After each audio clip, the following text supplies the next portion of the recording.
and welcome to NXT's Year in Review. We are the Dadley Boyz of What Culture. I'm Adam Wilborn, joined by Michael Hamflett and Michael Sidgwick here to review everything that happened this year for NXT. But before we get into it, if you're a fan of this sort of thing, make sure you subscribe to What Culture Wrestling on Apple Podcasts, Spotify, Amazon Music, and YouTube, where we do daily wrestling podcasts, not only to do with the show that was formerly known as NXT 2.0. Oh, what else? Pay-per-views, premium live events. We have interviews, roundtable discussions, and a round of the week complete. A little bit of a good quiz, of course, on Wrestle Culture. As I said, they're joined by Hamflett and Sidgwick to review NXT's year. Goated, good vibes only. I've been saying on the other two podcasts. I don't need to say it here because it's been perfect. Never has, if you're a fan of this sort of thing in your intro, felt more appropriate than today, I think. I would back all of our coverage. I'm very proud of all of our output across all the wrestling that we cover. I genuinely believe there is no the golf merengue thing in it. All the positions. All the positions. Doggy, missionary, on top, WWE, AEW, and NXT. All of the wrestling. That's very appropriate considering what we're going to talk about over this next hour. Yes. Lots of gum. So. There is no, that I believe, NXT coverage quite like ours. Nope. I think that's fair to say, isn't it? And not just because sometimes, guys, it gets a bit silly, but also because I think we have come to understand what this NXT is. And you don't come to understand what this NXT is without having survived the very worst of it. Not enough people sat through the dregs of the Capitol Wrestling Center, which is why not enough people appreciate 2.0. I don't think that's in the vernacular of professional wrestling. No, right. Capitol Wrestling Center. I think a lot of people hear those three words and just go, huh? It was the weirdest disconnect. People saw the 2.0 logo and thought, how dare you close down 2015 NXT? Yeah. Like, no, it had to die, right? Only dickhead engagement accounts out there. 2.0, like... Oh my God. Straight out the gate. Like, what we're in with NXT right now is the golden era, but that was a platinum one, wasn't it? Yeah. Like, that needed...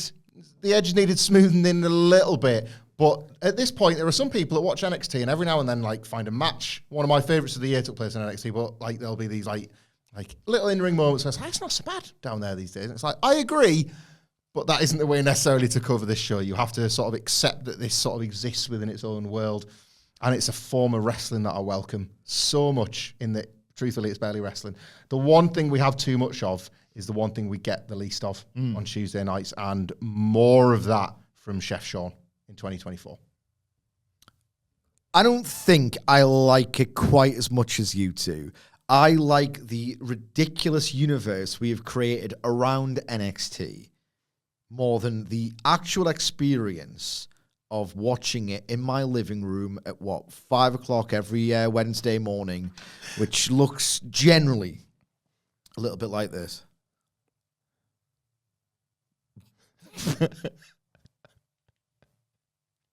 10 minutes later. Well, because you're watching it and then you rewind. All right, okay, I'm rewinding this just to make sure. Yeah, was that just some moves happening pretty quickly, too quickly, if anything, rushed? No convincing selling, moves I can watch elsewhere, executed better. Yep, just double checking, unless it's Nathan Fraser. Sorry, where are my manners? Sometimes I feel really bad about what a bad person I am. Where are my manners? Other than, the genuinely world-class technique of Nathan Fraser. When I'm cleaning windows. But I will say, and I hope you throw it to me first when we talk about a particular individual, this goddamn television show has got no right sometimes. Yeah. How dare it make me feel things? Yeah. And there's one character this year where I feel things. Well, of course you do. It is one of the 5 censors. Yeah, actually, we do have rights. The CW have picked us up for money. They are paying money for this. Thanks, Vaughn. So we've obviously... I love you. We've done... Seen it. We've No, Von Wagner. I know. I thought that was awkward. I probably do love you. Yeah. Do you love... what's he called? What's his manager called? I've completely forgotten. Robert Stone. We do love him as well. Yeah, I've got to be honest. We've done an AEW one and a WWE main roster one as well, and I came into those feeling rather intimidated. I thought I'm going to let the two main points of knowledge on this podcast take over and make the valid points here. But I did tell you this morning. I was like, I'll just knock up a few notes on NXT, and I've written 12 bullet points about the things I've loved in NXT, and they've got sub points as well. Get in. I'll come straight to you though, Sidge, because you referenced someone there that has been one of the stars of NXT this year. I'm not being ironic, except I am a little bit. This Von Wagner thing speaks to me in a way that I cannot fathom and articulate. It happens because I use my mouth. Yes, thanks, Von. I've got this thing, right, where I'm going to make myself sound like such a dick. Like, I don't know, I'm Gandhi. Okay. Where I can be really cutting and scathing, and I like punching up and using dark humor to do that. And the people who really wind me up, I resent. And sometimes people say, I hate a strong word. It's a word. Gandhi was a menace on X. Yeah. But I also have what I would like to think is like a deep and profound empathy. Like, I hate so much when I see someone struggling. Like, I really hate it. And like, I make it a point when we get a new starter at What Culture. Like, I really try and open some dialogue, try and make people feel welcome. And it sounds so patronizing, but, you know, you can see, like, when you're just out and about and you see people and they don't look like they're in the best situation for whatever reason, it just, like, it kind of ruins my mood for about 10 minutes or whatever. And as much as he was banter, Von Wagner, and couldn't act, could barely wrestle. Like, I watched him, like, you know when he was he was brought into SmackDown for a week? Yeah. Yes. Yeah. As Adam Pearce's assistant? Security. I had no idea where to put himself. And he was just, like, doing these, like, nervous ticks. Just, like, looking around. He still does it now. He doesn't know what to do with himself. He's very, very uncomfortable. And a part of me was like, Come Tuesday was obviously goated and very funny. But my heart went out to Von Wagner. And maybe, just maybe, Shawn Michaels has probably realized that about him as well. Like, oh, he's been pushed too early. He's been pushed, basically. This is conspiratorial, but he's being pushed because Vince McMahon rubbed Triple H's nose. It didn't take much doing. In crap, dog who wasn't potty trained for losing the Wednesday Night War. And he made 2.0 the antithesis of the CWC. And he's like, get rid of everyone in kick pads, get that title off Joe, which he did. And green guy, you're big, you're muscly, this is all about me now. And like, maybe Sean's probably had a little bit, it's like, oh, this lad doesn't know what to do with himself. Probably, what can we do to help him and to get him over? And maybe he's realized, like, there's a certain empathy that goes towards Von Wagner, if that makes any sense. The guy was just so uncomfortable. And they've tapped into that, told you that horrific backstory, and there's a sweetness to Von Wagner. There is, and I just root for him. Yeah. And they've allowed me, through their storytelling, as silly as it is, as melodramatic as it is, it's just the only way I can describe it is quite sweet and just, like, unreasonably affecting. Yeah. Getting tabled is a thing now. Getting tabled. The fact that, again, like, we're going to talk about this a lot on this podcast, but the rules of all these characters' universes are different.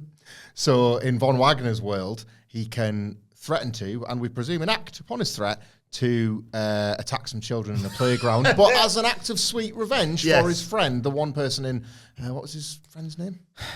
Robert Stone. That always looked out for him, like a proper thick and thin manager. The amount of times we thought, like, oh, he's his new charge, and now he's going to beat up Von Wagner. He didn't. It was actual earnest. Yeah. Please tell me about your brain surgery, Von, for weeks and weeks and weeks. Like, Von had his own pipe bomb because it was only this year where he said, take those stupid sunglasses off. You're inside. Whereas, oh, Von. Like, but that was such a turning point as well.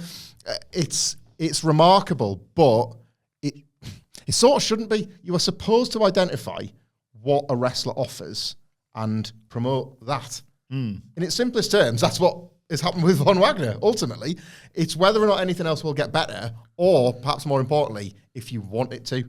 Like, if he changes an element of who he is, does that sort of sweetness disappear a little bit? You know, like, Robert Stone turning on him is just about the most heartbreaking thing NXT could book.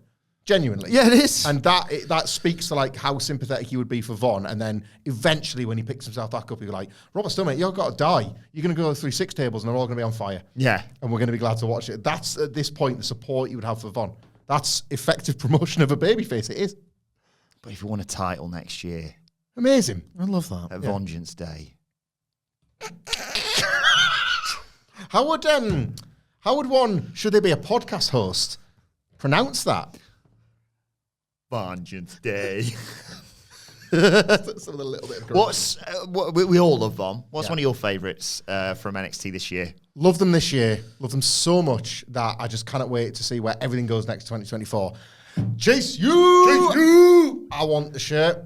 I couldn't love more how somehow NXT screwed up. JC Jane corrupting Thea and like Chase U being so wholesome that it is in fact uncorrupted JC Jane.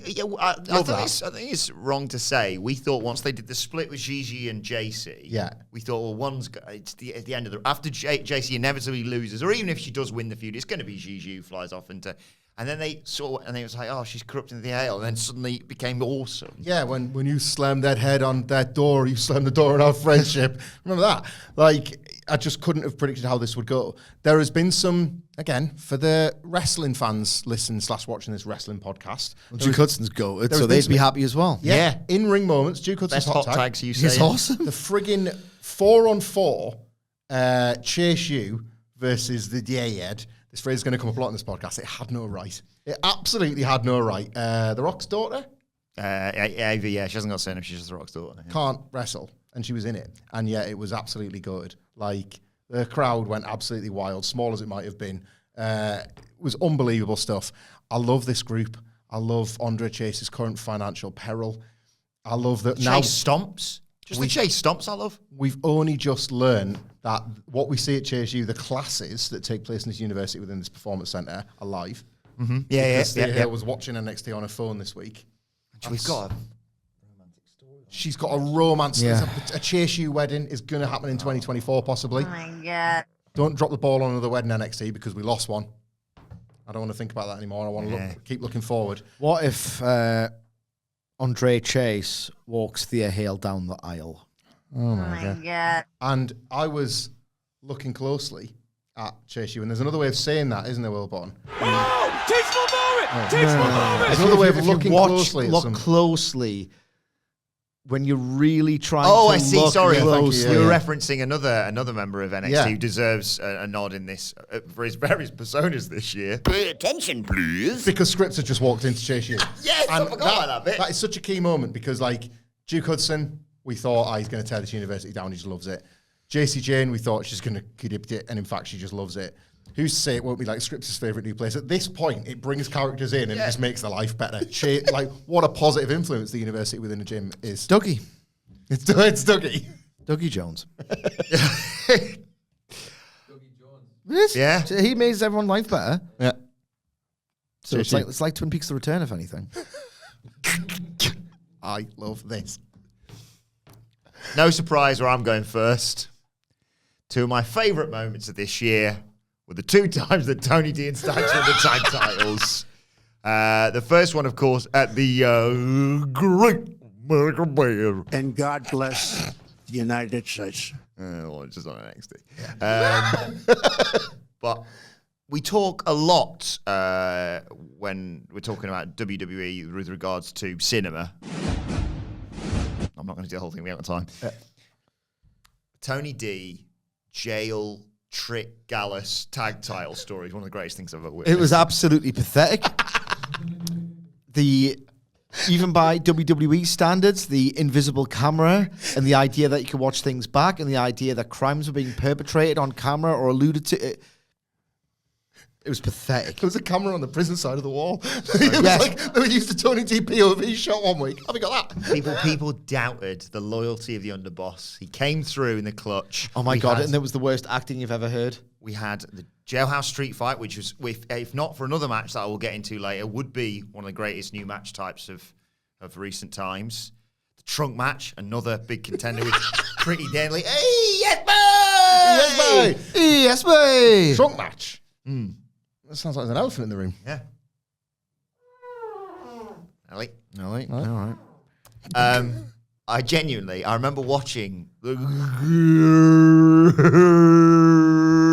Great American Bear. And God bless United States. And I leapt off my sofa when they won. I could not believe it actually happened. And then when they lost to, admittedly, JSU, devastated. But then the financial irregularity made me tell me there's a chance. I love it. I'm hoping they hold the tag titles until WrestleMania, to be perfectly honest, or NXT Stand. I don't know we haven't done that one yet, have we? Oh, yeah, I did. Stand and deliver. Oh. So I'm going for. Wasn't there some sort of saluting? There's a lot of saluting. It was like, it was Stand Pretty and Deadly. deliver. Yeah, Pretty Deadly did it. That Yeah. wasn't ours. Yeah.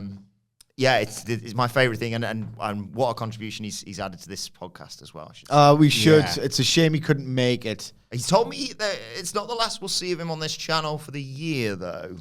All right, okay. It's like first full year of Stacks 2023, isn't it? It's like Triple H. Like it got really great in late 2022, but you needed 12 months. Yeah. And Stacks in 2023. Valued member of the team. Yeah. Just the I chat. like Stacks. Oh, yeah, there was a card this year. I don't know if this is on your list. I can't really remember many of the matches from it. It was like a mid-year one. Yeah. Lots of battles. Yeah. You remember that? I think I remember which card he's talking about. He's talking about NXT Battleground. You're grounded!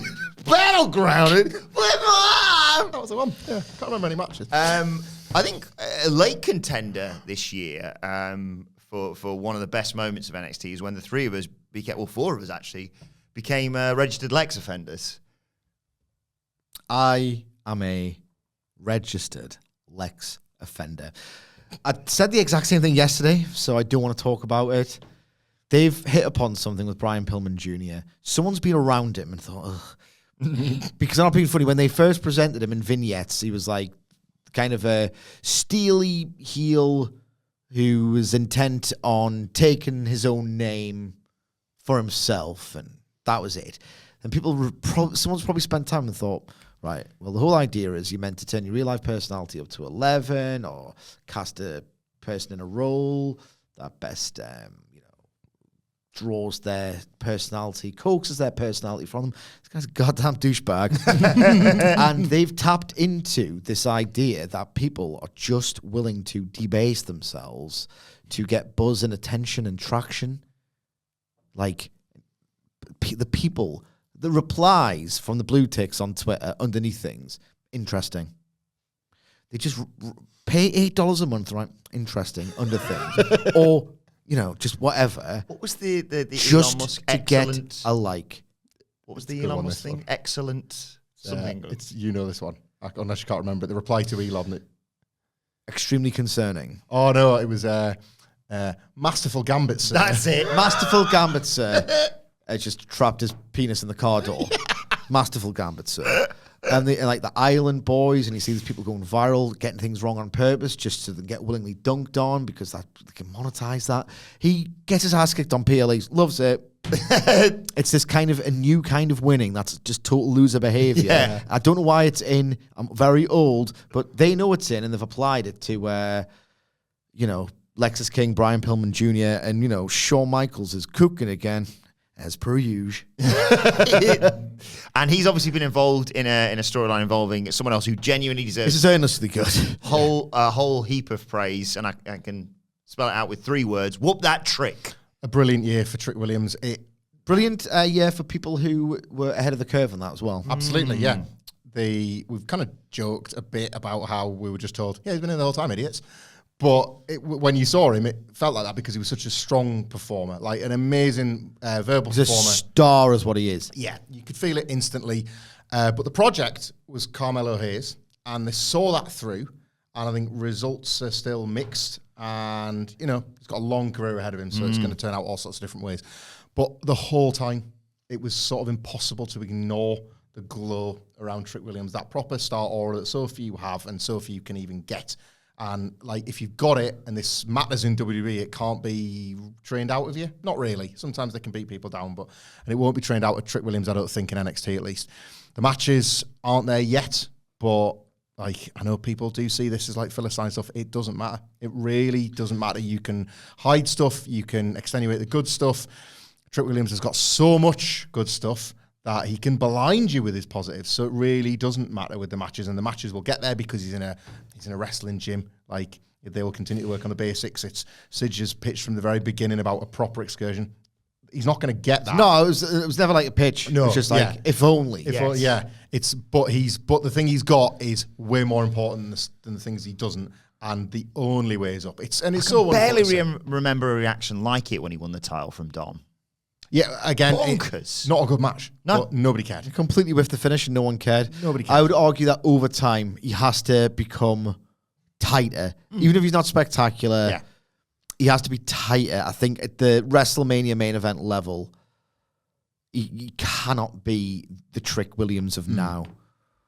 He could basically, if he can get to baseline competent with that charisma, like LA Knight did it in Saudi. That's the comparison. That's a comparison, yeah. I think it speaks volumes as well in terms of the progression for Trick Williams. That I wanted to mention this year, we've seen the likes of Pretty Deadly, yes, boy.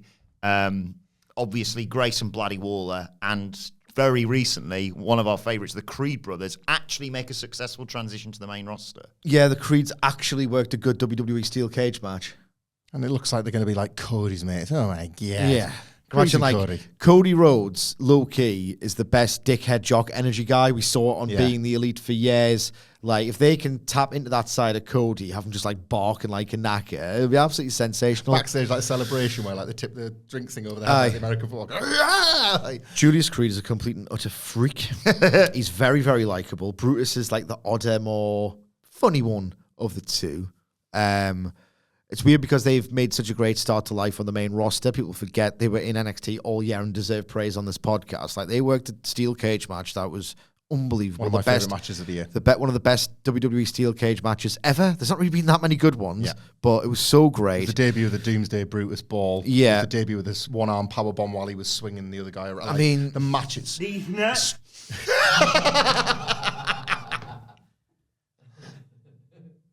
Oh my God. The structure was about locking one of them out, and it was so perfect. 'Cause it was like, you can't have the two together, otherwise they're going to kill you. That's the thing. It wouldn't have been believable to watch them sell. It's like they rarely get that right. People don't want to watch freak athletes like the Creeds sell that often. People don't buy it. They're not getting their ass kicked. Look at them. And they structured that match perfectly around the idea of, can there not just be a bit more Goldberg, these Goldberg-esque or these Goldberg-adjacent fellas? And they built this match around there.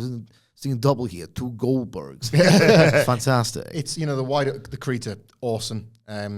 Julius Creed and Trick Williams in their own ways feel like they're going to go very, very far. But it's a wider point here, isn't it? Like 2023, or basically when Triple H took over, like the system is starting to function. It took too long, realistically, and it was never going to work with Triple H and Vince McMahon, clearly, and it was as if neither of them wanted to just outright acknowledge it. So we just carried on doing what we were doing, having faves and watching them die over and over and over again. It's way more satisfying this way because you are excited for, if you've actually sort of like kind of fallen in love with somebody on NXT, the promise of what they can do on the main roster is so much bigger than it used to be, and that's going to enhance so many more of these call-ups. And I had a little bit of a worry about that, or how the system was going to work, particularly around WrestleMania for all the changes that were going on within WWE, because it felt like, okay, Melo wins the title at Stand and Deliver, Braun's kind of done, let's get him up to the main roster, he's ready. He's like Melo, he's those people who you could just go, they just put him up whenever they want. Tiffany Stratton, we'll talk about her in due course as well. And then they went, we're going to keep doing this with Braun. We're going to turn him heel. And everyone was a bit like, you're just going to just keep him there. But my God, what a terrifying heel he's become. Showcased again in the behavior. He's best spear in wrestling, you've said. He's got the best spear in wrestling. A lot of people, contrarian people, will say Yota Tsuji from New Japan. That finisher is really good. It's not a spear. It's kind of like a really good lift up and slam you down really hard. Braun Breaker, and I've used this exact phrasing before, I do not care, it's really well articulated, looks like he wants to snap people in half backwards at the hip. Like, it's not like a move, running cuddle, as they used to call edges, or it's not a lift and slam, it's he wants to snap you in half with your spine like that. He sees us as if we're all on hinges. Yeah. I need to, like a bar dot line, I need to knock that back. Right there. And he cut through. You mentioned Von Wagner earlier. They cut through the conversation. How often do we sit here and say we love NXT? There's no point tweeting about it because it will never get any attention. That spot where he caved Von Wagner's head had people saying, "Oh, I think something terrible's just happened in NXT." Apparently, they're working people last night as well. Yeah. Mm-hmm. It's there's an Ely Dragunov thing, which depends on when this airs and when that airs. But yeah, Braun Breaker turning heel felt a little bit like, this is that like WWE thing or Performance Center thing where it's you got to do everything. Yeah. You can't go up until you're ready, and part of that is you got to work babyface, then you got to work heel. Can you really lead this brand? You've got to endure bad material, which they weirdly give people deliberately, in my opinion, on NXT. They must pass these tests. Yeah. But like, I don't necessarily agree with it, but they make them do it. That might have been where that started with Braun Breaker, but it's not where it's finished. I think in hindsight, the Casey stuff this year or last year. Like not the gay stuff was terrible, but I'm talking about like the Braun Breaker as a heel. Oh right, yeah. It's been worthwhile, not because he needed testing as a heel, but I think in hindsight he possibly did need a little bit longer in NXT. Like they've let him cook. He might have been big part of cooking is seasoning. Indeed. In fact, it's the biggest realistically. He might have been a little bit exposed. I eat. Yeah, I'm making myself. Like he might have been exposed, I think, as just another big move guy in WWE. But I think the heel turn, like that's the version I would actually want on the main roster now. That's the one I believe. Yeah, because that will. Not saying he's not asshole. I just think he's more believable in the role. But like cool heels get over as baby faces. Yeah. Now will come a time where that like people. They had him win the title, of course, last year from Dolph on the Raw after WrestleMania, and he got a reaction. If he came in and snapped someone next year, well, he will be hated for a bit. And then people will fall in love with him, and then the babyface turn will actually take. And I think a lot of people, when they were looking at Braun Breaker early, kind of got it wrong. And I think a few people have had their arses shown, and maybe we've done it on this podcast. Braun Breaker's not the star of that show. Tiffany Stratton is the star of this show. Yeah, and I was going to mention her, particularly with regards to her work with Becky Lynch. I loved that match, and I loved because we talked about Cora Jade, we talked about Roxanne Perez, Indy Hartwell obviously won the title at Stand and Deliver. But Tiffany Stratton's always been there as someone who we've said, like a Mello, like a Braun Breaker, has been ready for the main roster and showcased that perfectly in a feud with Becky. Yeah, she had that instant TV star appeal, telegenic, obviously. Don't be fooled by the gimmick, though. Yeah. She can go, really good athlete, tremendous hard worker. I think she was asked not too long ago, but that speaks to how rapidly she's improved. Like, are you ready for the main roster? And she herself was like, no, not yet. I still need to learn some things. That suggests like she's not entitled to it just because she was fast-tracked on her athletic ability. She's just banter. She's got that star presence. She can really go. She just jumps off the screen. She's just got it. She has just got it. And she's got the substance to back up that inherent star appeal and the drive to get better and better and better as well. It's a funny show to like praise earnestly for traditionally good wrestling things. NXT, the things that's because it's not a wrestling show. Yeah, I feel like I've been too kind during this review. If anything, sorry, Will. It's a good vibes on it. The things I love about it, the other two weren't, and not necessarily one half of the WWE one was the one half of the AW was the first obviously run of 2.0 was pretty filthy and spunk soaked, but they have moved away from that a bit in 2023 a little bit. And I think it's worth saying now that they've stopped objecting. You could say they've pulled out. You could. And you did. And the pull-out game is pretty strong. NXT's pull-out game is pretty strong, right? Now that they're not objectifying women as much, they're pushing them. I mean, they are. They are. I mean, look at Nikita Lyons, for Christ's sake. Come on, use your head. But the booking is far and away the best on North American television.